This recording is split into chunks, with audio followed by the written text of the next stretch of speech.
ये 84 लाख योनियों में यहीं पर अपना भटकते रहेंगे। पुण्यात्माओं, हम यहाँ काल के जाल में कैसे फंसे और हम यहाँ इतना कष्ट उठा रहे हैं, फिर भी मृत्यु पसंद नहीं करते। किसी के दोनों पैर कट गए, एक हाथ को पैरालिसिस है और वो भी अभी जीने की आशा करता है। किसी के एक व्यक्ति के 4 पुत्र थे, चारों मृत्यु को प्राप्त हो गए, वो भी अभी जीने की आस करता है। ऐसा क्यों है? क्योंकि हम मृत्यु पसंद नहीं करते और मृत्यु डेफिनेट। तो जो ना होने वाली वस्तु की हम यहाँ चाह रखते हैं, तो सबसे बड़ी भूल तो अपने यहाँ लग रही है कि मृत्यु होगी और मरना नहीं चाहते। कारण क्या है? क्योंकि हम ऐसे स्थान पर रहा करते थे जहाँ कभी मृत्यु होती ही नहीं थी। कोई भी वृद्ध अवस्था पसंद नहीं करता। एक माई लगभग 65 से ऊपर की उम्र की, और उसको एक बहन ने यहाँ आश्रम में ही उसको ताई कह दिया, बुढ़िया कह दिया। वनो कहती है, अच्छा मई बुढ़ी होगी, दांत नहीं उसका, शलवर पड़ रही सारे शरीर मुंह पे। तो कहने का भाव ये है, नहीं उसका दोष नहीं, हर प्रत्येक व्यक्ति यूं चाहता है कि मैं युवा बना रहूं, वृद्ध अवस्था ना हो और मृत्यु ना हो, और यहां दोनों डेफिनेट। इसके लिए परमात्मा बताते हैं, जैसे श्रीमद् भगवत गीता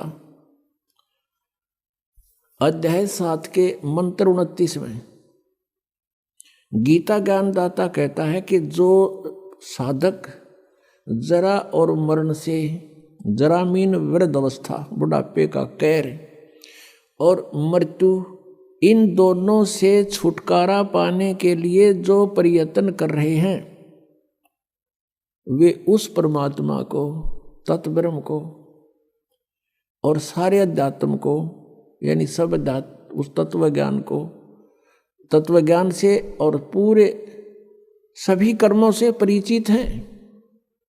वो किसी भी वस्तु की यहाँ डिमांड नहीं करते। वो ये चाहते हैं कि हमारी जन्म मृत्यु समाप्त हो, और वो लोग जहाँ पर जाने के बाद वृद्ध अवस्था नहीं होती, वो प्राप्त हो। तो गीता ज्ञानदाता से अर्जुन ने पूछा 8वें अध्याय के प्रथम मंत्र में, उसने पूछा कि आपने जो 7वें अध्याय के 29वें श्लोक में तत्ब्रह्म के बारे में कहा है कि उसको जानकर, सारे दातुम से परिचित, सब कर्मों को जानकर प्राणी केवल जरा और मरण से छूटने का ही प्रयत्न करता है, तो वो किम तत्ब्रह्म, वो क्या है वो तत्ब्रह्म?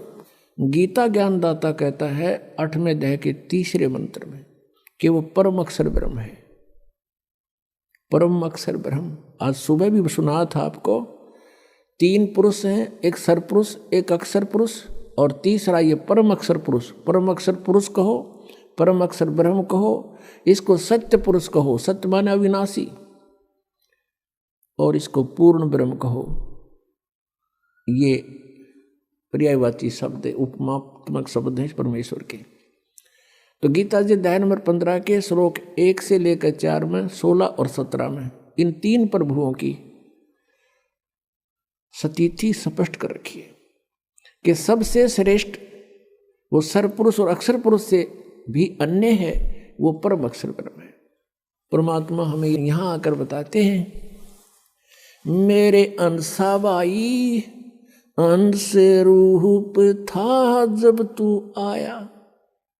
जब तू सतलोक से आया, तेरी ऐसी दुर्गति नहीं थी, तू इतना कंगाल नहीं था भक्ति का। आज तुम भक्ति के कंगाल बना दिए, भक्ति धन से कति रहित कर दिए इस काल भगवान ने।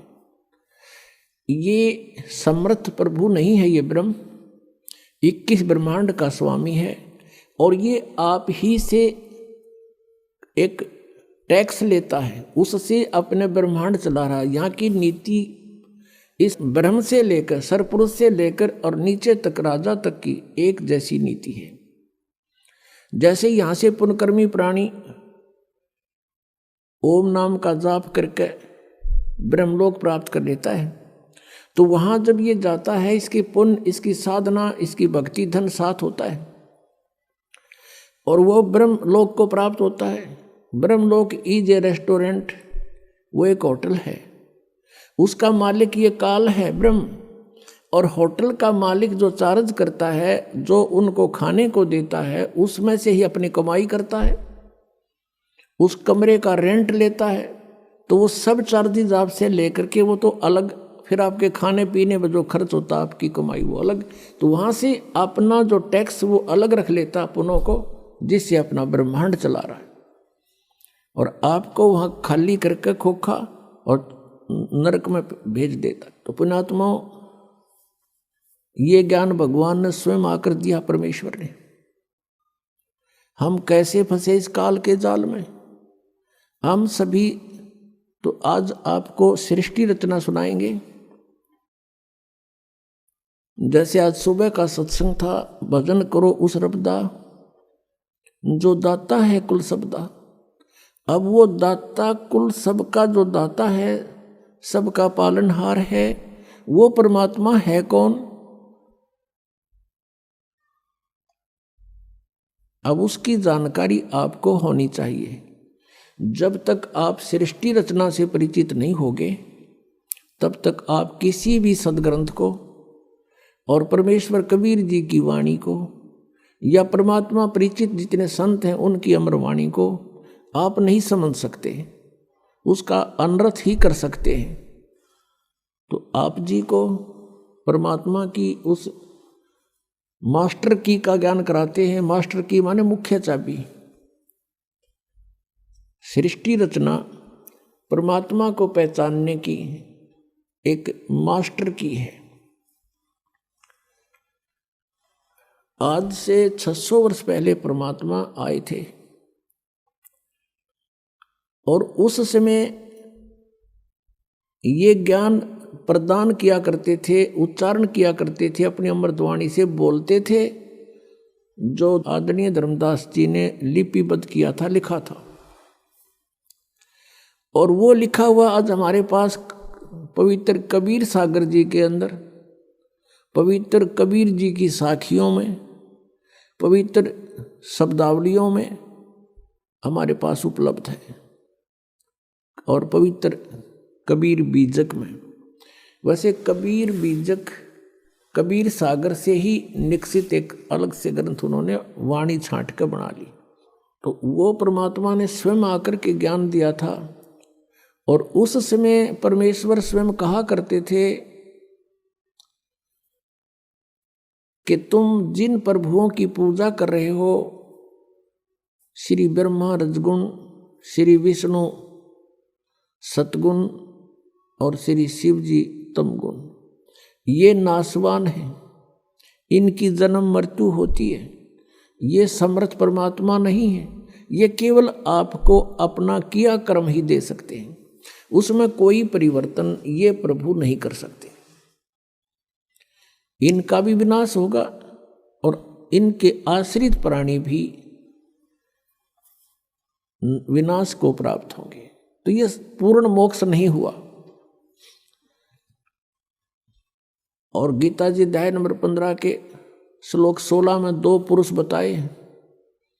सरपुरुष ये ब्रह्म है, इसको सरब्रह्म भी कहते हैं, काल रूपी ब्रह्म भी इसी को कहते हैं। और अक्षर पुरुष ये परब्रह्म कहलाता है। ये दोनों पुरुष नासवान है, दोनों भगवान नासवान है प्रभु, और इनके अंतर्गत जितने प्राणी हैं वो भी नासवान है। केवल आत्मा तो किसी की भी नहीं मरती, कुत्ते की भी नहीं मरती। गीता जी अध्याय नंबर 15 के श्लोक 17 में तुरंत कहा कि उत्तम पुरुष है तू अन्य परमात्मा इति उदाहरते। वो श्रेष्ठ परमात्मा वास्तव में भगवान तो कोई और है जिसे परमात्मा कहते हैं। जो परमात्मा कहलाता है और वो ही तीनों लोकों में प्रवेश करके सबका धारण पोषण करता है, वो अविनाशी परमेश्वर है।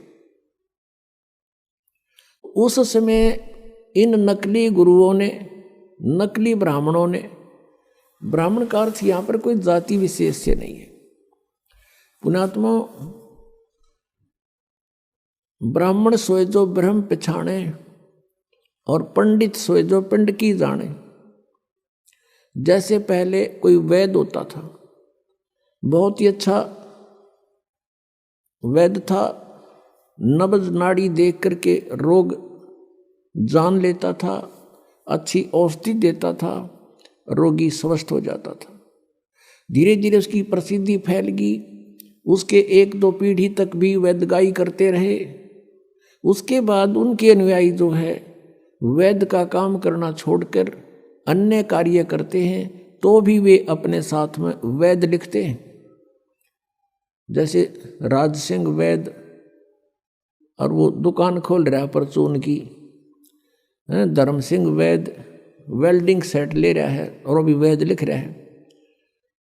एक टायर पंचर लगा रहा है, वो भी लिख रहा है कृपाराम वैद्य, जबकि उनके पूर्वज तो वैद्य थे। अब वो वैद्य नहीं है, वो केवल सरनाम बना लिया उन्होंने, सरनेम।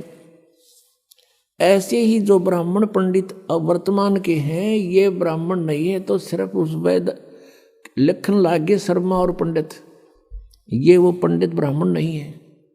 ये क्रिया करते हैं, कोई खेती करता है तो ब्राह्मण वो भी लिखता है, किसी ने कोई और दुकान खोल रखी है वो भी पंडित जी लिखता है। तो ये पंडित नहीं है, वो तो उस वैद्य वाली परंपरा से लिखन लाग गए। मेरे पूज्य गुरुदेव जी इस ब्राह्मण परंपरा से संबंध रखते थे। संसारिक शब्दों में कहें कि वो ब्राह्मण थे, पंडित थे।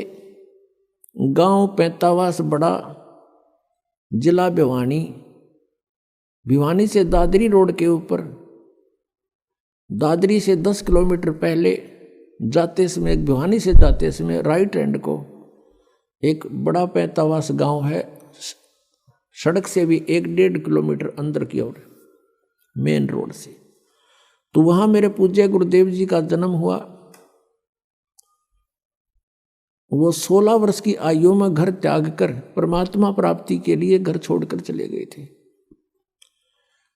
आगे उनको कबीरपंथी संत मिल गए, और मेरे जो दादा गुरु जी थे, यानी मेरे पूज्य गुरुदेव जी के पूज्य गुरुदेव, वो गांव छावला दिल्ली में, गांव छावला के जाट थे, और उन्होंने काशी विद्यापीठ से शिक्षा ग्रहण कर ली। वो भी घर छोड़कर चले गए थे 15-16 साल की आयु में।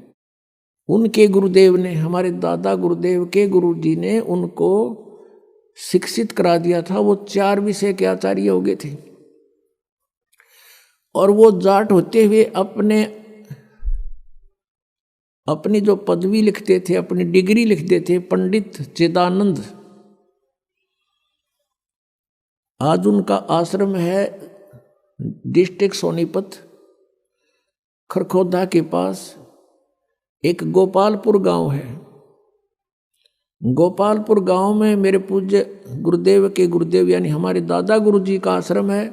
उसके ऊपर लिखा हुआ मोटे अक्षरों में पंडित चिदानंद जी आश्रम, यानी वो जाट होते हुए पंडित लिखते थे। हमारे गुरुजी ब्राह्मण होते हुए ब्राह्मण नहीं, संत लिखते थे, स्वामी लिखते थे। वो कहते थे ब्राह्मण नहीं हूं मैं संत हूं। तो यहाँ ब्राह्मण उसको, पंडित उसको कहते हैं जो गुरु पद पर और वैसे जो शिक्षा ग्रहण कर लेता है। वैसे तो परमात्मा का ने डेफिनेशन बता दी, पंडित सोए जो पिंड की जाने, ब्राह्मण सोए जो भगवान पहचाने। वो ब्राह्मण होता तो हम ब्राह्मण हो गए, हम ही पंडित हो गए, क्योंकि हमने खोज लिया उस भगवान की, भगवान को ढूंढ लिया, पहचान लिया उस मालिक को। तो अब हम इसलिए डिफाइन करना पड़ता है कि कोई बेदक ना जा बीच में, कि तो ब्राह्मणा ने बूढ़ा बतावे। तो वो नकली जो ब्राह्मण थे, जो वेदों से परिचित नहीं थे और पवित्र पुराणों से परिचित नहीं थे, पवित्र गीता जी के ज्ञान से वो परिचित नहीं थे, वो विरोध किया करते थे परमेश्वर कबीर देव जी का, कि कबीर अशिक्षित है, ये सदग्रंथों को नहीं समझ सकता, इसको अक्षर ज्ञान नहीं है, जिस कारण से ये ब्रह्मा विष्णु महेश की बेइज्जती करता है, हमारे देवताओं को हीन बताता है, इनको नासवान बताता है। ये निकम्मा व्यक्ति है, इसकी बातें मत सुनना। और पूरे हिंदू समाज में कबीर परमेश्वर जी का बहुत विरोध करवा दिया और भी बहुत सारी अफवाहें उनके साथ जोड़ दी। उद्देश्य उनका ये था कि कोई भी कबीर जी के निकट ना चला जा, और कबीर जी के निकट चले गए तो तुम्हारी दुकानें बंद हो जाएंगी। और परमात्मा 600 वर्ष पहले कहा करते थे, धर्मदास ये जग बोराना, कोई न जाने पद निर्वाणा, यही कारण मैं कथा पसारा, सबसे कहिए एक राम नियारा। अपनी प्यारी आत्मा धर्मदास जी को परमेश्वर कबीर देव जी 600 वर्ष पहले ये बता रहे हैं कि हे धर्मदास, ये पूरा समाज, पूरा विश्व विचलित है, किसी को भी मोक्ष मार्ग का ज्ञान नहीं, कोई न